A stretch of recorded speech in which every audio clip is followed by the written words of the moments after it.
मैं राणा सांगा बोल रहा हूँ। मैं वह सांगा हूँ जिसके नाम से मुगल सैनिकों के पसीने छूट जाते थे। मैं वही सांगा हूँ जिसके शरीर पर 80 घाव होने के बाद भी रणभूमि में मुँह छुपाता देता। मैं वही सांगा हूँ जिसकी एक आंख नहीं थी और एक हाथ नहीं था और पैर भी लंगड़ा था। मैंने ज़िंदगी में अनेक युद्ध लड़े और एक युद्ध भी नहीं हारा, लेकिन एक युद्ध मेरी ज़िंदगी का आखिरी युद्ध बना। मैं वही सांगा जिससे अपने परिवार द्वारा जहर देकर मार डाला मुझे, ताकि मैं युद्ध करने ना चला जाऊं, और मैं ही आखिरी सम्राट था जिसने मुगल बादशाह को ललकारा था।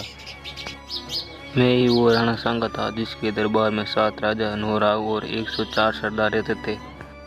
मैं ही वो राणा सांगा हूँ जिसके साथ राजस्थान के अनेक राजा एकता के साथ लड़े थे। मुझे राणा संग्राम सिंह के नाम से भी जाना जाता है।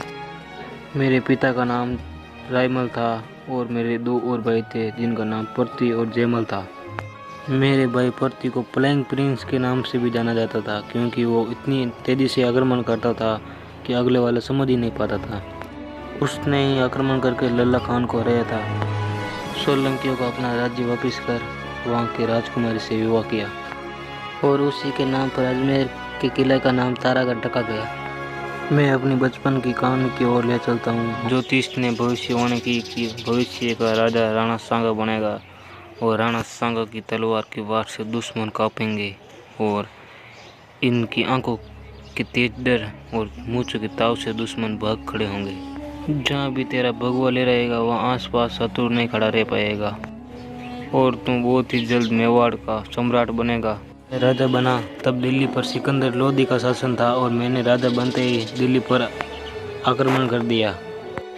कोटा के पास 1517 में युद्ध हुआ जिसमें मैंने इब्राहिम लोदी को धूल चटा दी थी और इब्राहिम लोदी वहां से भाग खड़ा हुआ। आखिर मेरा मुकाबला बाबर से हुआ। बाबर ने 2 सेनापतियों को भेजा, मैंने दोनों को हरा डाला। 6 फरवरी 1527 में युद्ध में बाबर की हार हुई और उसके बाद बाबर गुस्सा आकर खुद युद्ध करने मुझसे चला आया।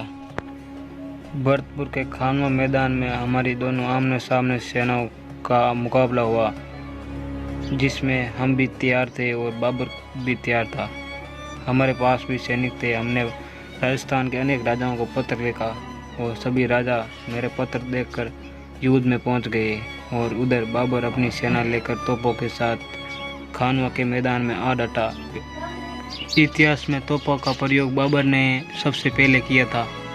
बयाना के युद्ध के बाद बाबर की सेना में काफ़ी हलबला मचा हुआ था और सैनिक डरे हुए भी थे कि जिस राणा सांगा के एक हाथ नहीं, एक आंख नहीं और एक टांग से लंगड़ा, जिसने हमें धूल चटाई, उससे सैनिक डर गए थे और बाबर ने अपनी सेना को आदेश दिया कि सिर्फ राणा सांगा पर आक्रमण करे, ना कि सेना पर। बाबर की सारी सेना मुझ पर टूट पड़ी।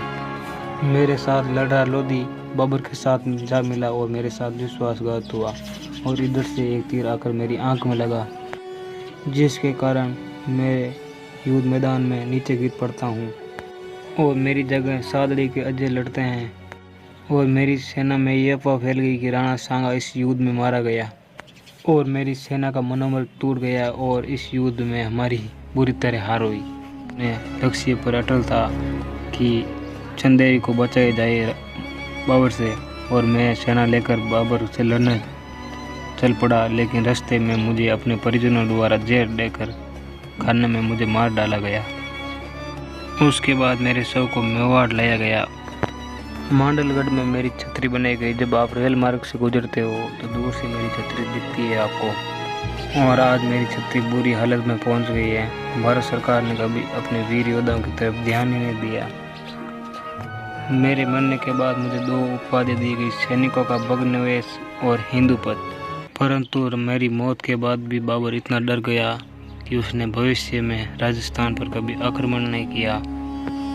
मैंने मेरी ज़िंदगी में अनेक युद्ध लड़े, लेकिन मेरी ज़िंदगी का आखिरी युद्ध खानवा का युद्ध था, जिसमें मेरे अपने द्वारा गद्दारी करने से मैं ये युद्ध हार गया। अगर मेरे साथ में गद्दारी नहीं होती तो हिंदुस्तान का भविष्य कुछ और ही होता।